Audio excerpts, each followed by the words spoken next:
This is the Newsload. Hello, everyone. I'm Carrie Anne Stevenson with Newsload, and today I'm so proud to announce that we are interviewing Patrick Maliha. Hello, Patrick. Hello, hooray! It's that guy. It's Who? that guy, the movie guy. You ran for something. Oh, this is like years ago. We're going back like, oh my gosh, what is it, like 15 years ago? Yeah, back when I ran for city council in Vancouver. Back when I was starting my political career. So yeah, no, that was back in 2008. And it was great. It was wonderful. It was like getting a PhD in poli-sci, and I loved it. It was no regrets, and yeah, it went really well. So, I mean, it's one of those things where you learn a lot, and then you're just like, and then you almost get elected, and you're just like, oh, so close. And then life takes over, and you're like, all right, maybe I'll revisit this when I'm much older. Now I'm much older, and I'm like, okay, maybe even more older. We'll see what happens. Well, it doesn't look like a lot of our politicians are quitting anytime soon, so it sounds like you have plenty of time. Yeah, that's the thing. That'll be my retirement plan, like all other politicians. You just be like, what? Another older guy? Except instead of being an old white guy, I'll be an old off-white guy. So that'll be my thing. What is your background? You look Greek. I know. It's funny because people say that about my son. They're like, he must be Greek. And I'm like, I don't think so. I would know. But no, I'm originally from the Middle East. Thunder Bay. Hey! Dad joke. Unlocked. Banga banga boom. Amazing. Okay, well, I guess I'll just get right into the actual questions. How long have you been doing comedy?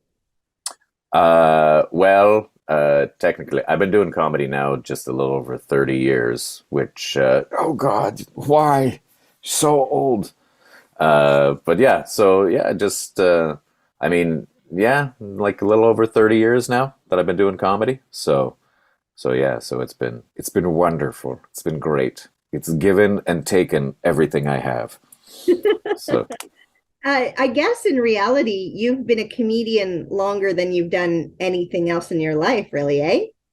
oh yeah, absolutely. Yeah, that's I've done stand-up comedy longer than anything else, except for maybe breathing. So yeah, but it's just one of those things where, you know, you don't think it's gonna be a job, and then all of a sudden one day you're like, this is my job. This is, oh my gosh, this is how I pay the bills, the rent, everything. You're like, huh, who knew? So yeah, And I mean, beats lifting boxes. yes. You're married with children, though, right? Like you're a No, rare comedian. no, no, I haven't been married for a long time. So yeah. So, but at least your research is current.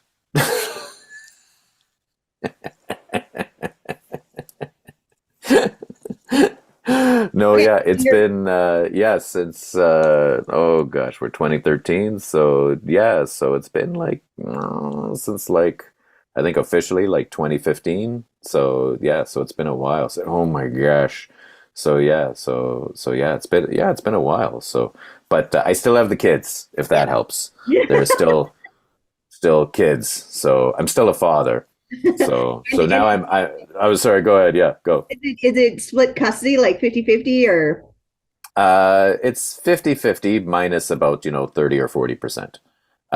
So it's no, yeah, they primarily live with their mom, which is great because, she's a fantastic mom. So I'm very happy about that. The kids are, I gotta be honest, the kids are wonderful, and just, I'm not saying that because they're my kids, but they're very well behaved. They're doing fantastic, and majority of that is because of their mom. And so yeah, so if they were with me, they would just be, they'd be wards of the province, pretty much. That's how it would go. So yeah, no, I just lucked. I did the right thing.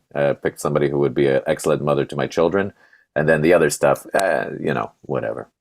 Yeah. Didn't quite work out. Yeah. And do you think it's a comedian thing, like we're just selfish and, meant for the road kind of thing? I don't know if that's what it is. I think it's that it's a very different lifestyle than, what people are associated with and used to. Like, I mean, as a comedian, everybody thinks that nobody wants to work 9 to 5 and work in an office or work in a cubicle. But then when you chat with like regular folk, or as I like to call them, the commoners, when you talk to, regular people in the regular world, I think what it is with them is that they want that people love stability. They want to know that they go to work every day, the job's going to be there, that they can plan around getting a check, that and all that type of stuff. Whereas with stand-up comedy, I mean, it's all like every gig you do is your last gig until your next gig, right? So you're always booking, you're always hustling, and you've always got to keep doing that. And so for some people, I think that lifestyle is just it's a little too strenuous. It's a little too it's just a little bit too much for some people, which is, I got to be honest, is reasonable. So, and then especially with COVID, I mean, once COVID came along, that's when, as a comedian, as many people have already said, that's when, as a comedian, you discovered you were like, no, maybe my parents were right. Maybe I should have gotten a real job. This is following your dreams is a terrible, terrible idea. It doesn't work out. So yeah, so it's, I mean, that's just, it is what it is. But yeah, I think that's why, because you just, it's a very different lifestyle. It's Absolutely. So yeah. Do you have any advice for the new kids who are coming into the new scene after COVID, who have no idea about any of this industry? Do you have any suggestions? Get a job. Have a day job. I know that's like, it goes against everything that we were told, but the truth is, honestly, if I was giving advice to anybody starting out, I'd be like, have a day job, do that, do comedy at night, do your stuff, like, so to speak, on the side. And people are always like, oh, but isn't that like a cop out or a sellout? Like, no, it'll give you the freedom to not be stressed. It'll give you the freedom to concentrate on your art. And also, if you go into it with the mentality of, my day job is the thing that pays for the stuff I do at night, and the stuff I do at night is going to be the thing that eventually gets me away from this day job, that eventually gets me to where I want to be. And people are like, but how do you know when to quit your job? And I'm like, you'll know when to quit your job when you start doing so much stand-up and so much stuff at night, so to speak, or on the weekends, that your day job is now your side job, if you know what I mean. All of a sudden you're like, oh, my day job that's just extra income. And people are like, but what if that's never going to happen? Then you're like, well, you learned that it's not going to work out. Yeah, and at least you have a job, so that if it didn't work out, you're still okay. No, that's great. Yeah, and you know what? It's just that's my recommendation, because it's, especially after COVID, like I mean, city of Vancouver itself, there's no actual comedy club. Like, there's like satellite rooms, and people have set up stuff around, like, at casinos and stuff like. But it's still, there is nothing in this city that is in the city of Vancouver that is a club that runs, Wednesday through Saturday or Tuesday through Saturday. There's nothing in the city that does that, where it's like a proper club that holds like 200 people, that, you do 2 shows Friday, 2 shows Saturday, you do your show Thursday. Like, it doesn't exist in the city of Vancouver. And people are like, yeah, but what about this and what about that? And I'm like, again, those are not, that they're just not what we had pre-COVID. And people are like, well, but, and everybody will always have excuses and stuff, or just explanations. But I'm like, I'm not saying it's right or wrong. I'm just saying these are the facts. And, it's going to be a few years before I think we get back to where it was before, if ever. So, I mean, after 9/11, flying was never the same again. We didn't have less restrictions. It never calmed down. So, so I don't know. And that was like 22 years ago. So, so I mean, yeah, it sounds weird, and it sounds, because, it goes against everything we were told, but I'm just like, yeah, if you're starting out, I'm just like, yeah, have a day job. There is absolutely, just get rid of that mentality of, but what if and I'm like, there is no shame in being responsible and paying your bills on time. So for some reason, it's more shame being Yeah, for some reason, I don't know, in the arts, people are just like, money. Oh, that person makes money. What a loser. You're just like, I don't think you understand how the world works. I think It's, your mother pays your bills. yeah, hopefully. Or else they're homeless and then they're just, you shouldn't be Oh, then listening. everybody thinks they're a genius. Yeah. He's homeless. Look at this guy. He's Oh, homeless, yeah. doesn't have a home. Look how good he is. It's so weird. These people are so excited about living in a van down by the river, and that's everything that I don't want to do. Well, but that's the artist mentality, right? Like I always have, I have a saying where I believe that there are two types of artists. There are those who want to be closer to God and those who want to be closer to paying the bills. And if you want to be closer to God and have everybody think you're a genius, then don't get pissed off and upset when you have to crash on somebody's couch because you can't make rent or you can't have your own place. And if you want to be closer to paying the bills, don't get pissed off when people say that you're a sellout or you're a hack or whatever. If your goal is to have nice things and move forward. I mean, it's just embrace who and what you are and go for it. Because one thing that the shutdown that COVID taught us is that it does not matter and that nobody cares. And if you think people care, then you gotta adjust your thinking. You just gotta do what's right for you and what makes you comfortable, and you just got to be like, are you happy with where you're at? No? Well, then you got to adjust. And I know it sounds like it's so like, oh, I wish it was that easy. And you're like, no, it's not that easy. That's why whenever people talk about, you got to get out of your comfort zone to do this. And you're just like, oh man, if it was that easy, everybody would do it. And you're like, it isn't easy. It's literally getting out of your comfort zone. Being in your comfort zone, whether it's negative or positive, you're just going to be like, it's there. Even if it's a negative thing, even if it's you're used to having nothing and always struggling, that's your comfort zone if that's what you're used to. And succeeding, you're gonna be surrounded with the people who view success as a bad thing, and that's, I mean, hey, when you've been around the business for over 30 years, you just, that's, you see it, you feel it, you know it, and you're just like, okay, and it is the way it is, and that's, yeah. I remember at the beginning of COVID, you actually got it and posted how Yes. horrible you looked, and your hair was all over. And how are you A now? mess. It was a Oh mess. my. I was more offended by your hair than your illness, by the way. Well, But my hair is coming in. It's, growing back out. So we'll see how it goes. yeah, But yeah, I'm the 52-year-old guy who's just like, I'm gonna grow my hair long until I go completely bald. I'll be the guy who has like a bald spot and a mullet. I'll have like a bullet or a skullet. like like Uh, like the Hulk. like Hulk Hogan, Yeah. exactly. Yeah. But no, no, yeah. When COVID hit, back in 2020, like March 2020, I got it first round, and it was like exceptionally bad. It was really, really bad, and I got like unbelievably sick. And yeah, it took me like a good 9, 10 months to properly and fully recover. And even then, I don't know if I've fully recovered, but But are it's your lungs okay? Like, are things?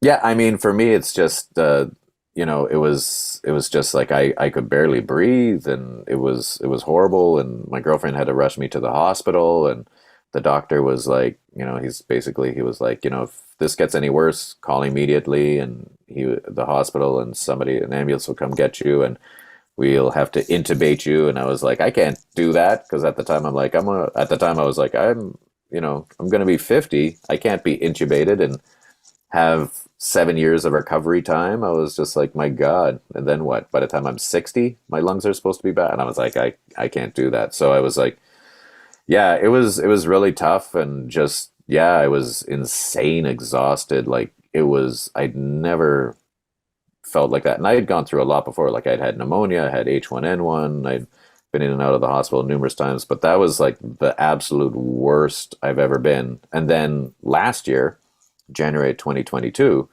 after being vaxxed and getting my boosters and everything like that, I got it again, and I didn't even know I had it. I was just like, I feel a little bit run down. I think I might have a cough or something. I'm not sure. And I had to fly to the States for some shows. It was like when stuff like was just starting to open up. I had to fly to the States, and this is when you had to get tested, within 24 hours of your flight. And so that testing was like $270. And then I get a call at like 11:45 at night, and they're just like, "You've tested positive, you can't fly." I was like, "What?" So yeah, so that's why I was like, yeah. So, people I work for, they were just like, "Oh my God!" So I didn't have to pay for the flights or anything, luckily, but it was like, yeah, it was nuts. It was insane. But I was so for the flights. yeah, It's huge yeah. because the people are struggling even now with Oh, travel arrangements and everything. absolutely. Yeah. Yeah. And but that was the thing. I was like, that was the time when I was like, oh, is this why people are getting upset? Like saying like being vaxxed, why is everything still shut down? Why are these restrictions? Because I was like, I had it and I've got it a second time and I'm just like, meh. I was in the past, pre-COVID, wouldn't have even thought twice of like going into work or doing shows because I was just like, I'm a little run down and tired. But yeah, so that's why I was like, huh, okay. Now I understand why people are upset about stuff still being shut down. So yeah, so it was bad, but hey, at least, wasn't anywhere near as bad as it was when we had it the first time around. So hooray. And I'm glad that your lungs are okay because you are a fantastic impressionist. I hope so. I try. Yeah, your voices are fabulous. So you do a thing. You did this when we worked together like 15 years ago. Sorry, Yeah. I'm dating That's us. okay. That's all right. Something you can read for the impressions in front of you? Anything? Yeah, I used to read from it was like a knockoff of like Penthouse. It was like an old like porn mag type of thing. You probably don't have that handy, eh? No, I No. don't. I You no, look for a script or anything in front of you? I don't. But you know what? I usually I just do it as like I just Wing do the it? Okay. characters like Okay. No, right. doing Okay. stuff So and everything three like that. characters that I'd love you to do. I don't know if you need to Okay. write it down or if you know it off by heart. Okay. Sure. Yeah. Yeah. Yeah. I love Sean Connery. I Okay. love Family Guy Stewie, and I Yeah. love Christopher Walken. Could we? Okay. Yeah. Sure. Sure. And it's funny because Sean Connery's like that's the one that when people do impressions, that's the one of the first ones that you would learn. You would like because everybody, if they work at it, they can do a Sean Connery. He's right up there with Elvish. Elvish. Everybody can do Elvish. And what's the other one that everyone? Oh yeah, and of course And then there's this the Schwarzenegger that everybody works on there. But the one like everybody does it like this. They're like But then if you do it like the conversational Arnold Schwarzenegger. Sylvester Stallone. That is an easier one to do as well because you just is like a robot, but the batteries are not. So you do those, and then you work your way up. So then Stewie was one. I think Stewie was one of the first ones that, like, I was like, oh, I got to do something that other people aren't doing, and so I think I did Stewie. Like I worked on it like maybe 10 years ago, and you just kind of try to do it, and I couldn't get it, and then finally I just hit it, and I was like, okay, do the catchphrase, and I was like, what the deuce? Oh, the devil you say, Brian? I was just wondering if there's any, say, you seem to be quite the strapping young fella. Yeah, I'm gonna have to ask you not to. Yeah, you gotta step away from the baby there, you creepy old man. Say, it's nothing against the law about talking to somebody as sweet as this. Oh my. Being courted by two individuals, how fancy. Wow. Yeah, this isn't what you think. Okay, I'll walk away. Does anybody else understand what the baby says? Or no, just me. Okay. So you do that, and then Christopher Walken, of course, he's like the new Sean Connery. That's the one that everybody is like always like Christopher Walken, and he's fun to do because he's got the cadence. But no matter what you do with Christopher Walken, it's always amazing and fun. He's like one of the best. Especially when he tells dad jokes. They're great. I remember when I was a kid, my dad would put me in a big giant tire. Roll me down the hill. Those were the good years. Thank you. Boom. You got it. Rim shot. Ba-bang. So it's like, yeah. So you work on those and it's, yeah. And that's why it's funny whenever someone's like, do impressions. And you're like, who do they do? And it's always like, you're like, oh, it's like there's the 4 or 5 that everyone can do. And then that's your job to like expand and go out there. And that's when you start to do, others that other people can't do. So you're like, oh, so for myself, like also the Owen Wilson one, like one of my favorite things to do is like, I'm like, it's Owen Wilson looking at something amazing. So he's just like, wow. Or Christopher Walken as a dog. Woof. And it's just woof, bark, bow wow. I'm a dog. Christopher, if you could just not say that. Sorry, just don't know if anybody. Yeah, just if you could, please, Christopher, just do the barking. Woof woof, bow wow. Just if you could do it like a Bark. no. If just okay, maybe just Listen, I'm gonna go now. Anyway, I want it to be a cat. And it's just, yeah, you just be goofy. As Carrie Anne's just like, I'm having an aneurysm. Oh my God, I can't breathe. I've got the COVID right now. How was the Zoom show, Patrick? I killed the interviewer. It was horrible. Oh my God. I've missed. Dear Lord. Are you coming to Ontario anytime soon? I don't know. Like that was one of the things that I was supposed to. Supposed to. This is also how you know it's Canadian comedy. I was supposed to put something together with someone, but both of us got very busy. So I was planning on coming out. I might be coming out in September. We'll see how that goes. Oh my God. But it was one of those things where last year it was like, yeah, we'll work on it, and it was like, yes, this is gonna be great. Come out, and then the person who was doing the bookings, they were like, oh, I've gotten really busy. Stuff's happening, like career wise.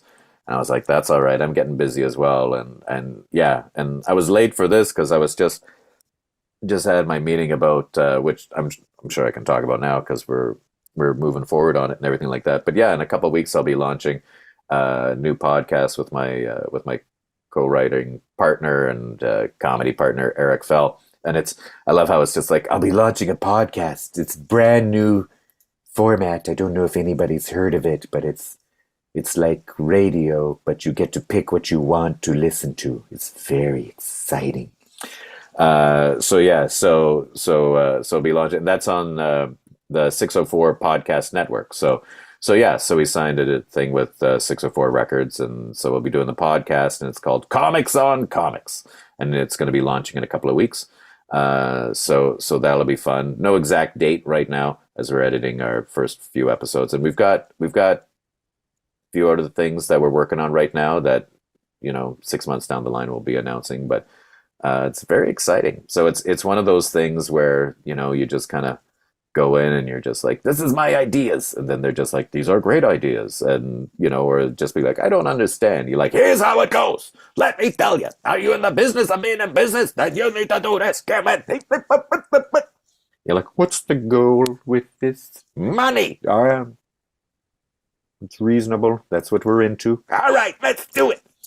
So yeah, so it's fun, but yeah, so that's gonna be exciting, and then yeah, we're working on some other stuff with Gentlemen Hecklers as well, which is, that's the group that the trio that myself, Eric, and a fellow by the name of Sean Stewart that we did a few years ago when we ended up writing for Netflix for Mystery Science Theater 3000 when we did the episode called Cry Wilderness. So if you're still with Netflix, if you haven't canceled because of all the tomfoolery they've done with the Netflixing, then yeah, check us out. Just go on your Netflix and type in Mystery Science Theater, and you'll be like, how many? Just Cry Wilderness. That's our episode. MST3K Cry Wilderness, and that's our episode that we co-wrote and did very well for us. So that style and we're going to be doing some more stuff with that. So it's one of those things where I'm just like, listen, stand-up comedy is wonderful and it does all right, but I understand this internet is very popular.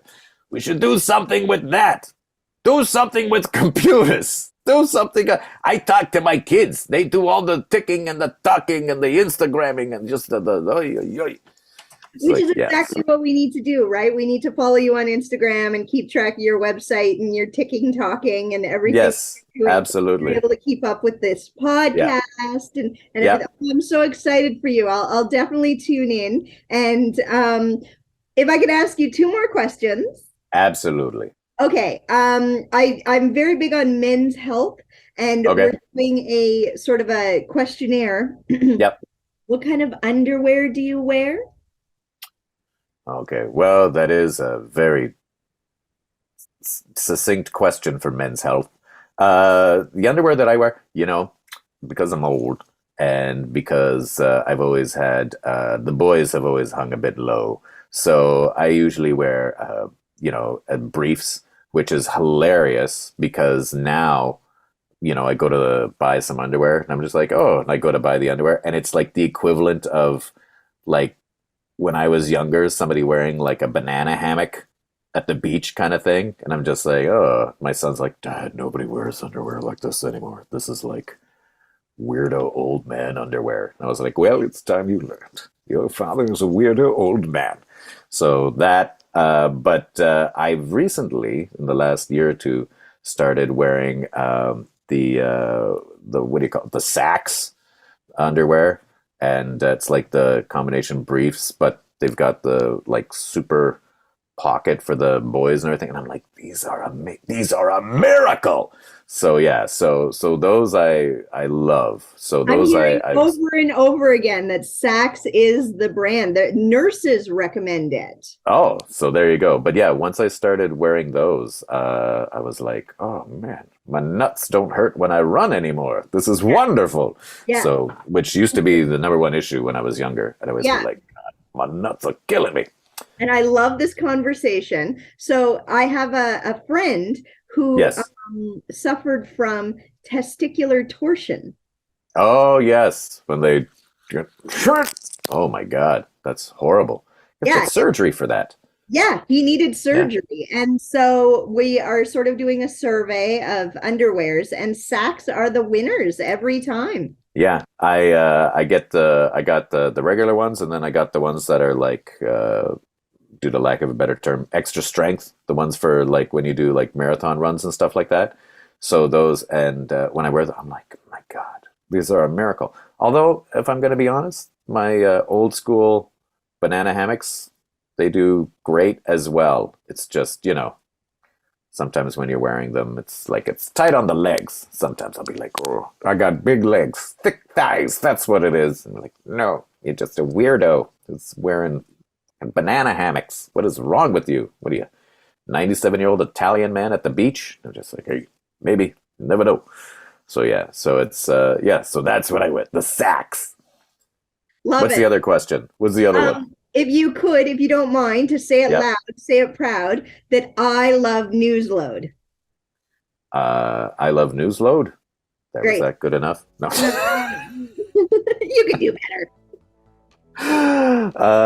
All right, we'll do it loud and brother. I love Newsload. My God, it's so good. Newsload. You get a load of news. I love it. First thing in the morning, I get my load of news and I say, is this a news load? Hold on, let me check my phone. This just in, a load of news has happened and I love it. Amazing. Thank you so much, Patrick. I Thank you. Need to listen to your podcast, and we'll see you. Neither can I. I hope it's good. I don't know. We'll see. We'll see you in Ontario in September. Hopefully. We'll see. Ah, yes. Thank you. Thank you, Carrie Anne. Have a beautiful day. Enjoying the tropics. There you are at the beach. Lovely. And keep your long hair. You look fabulous. Oh, thank you. I'll keep it until Jesus says it's time to come back. That'll keep Jesus? That's right. Yeah, oh my God. That's a long time ago. Yes. Google perfect strangers. And then people will be like, "What is this?" And then just be, "Who's Bronson Pinchot? What do these words mean?" So yes, to be young again. All right, thank you so much. Have a beautiful day. Thanks, Carrie Anne. Bye, Patrick.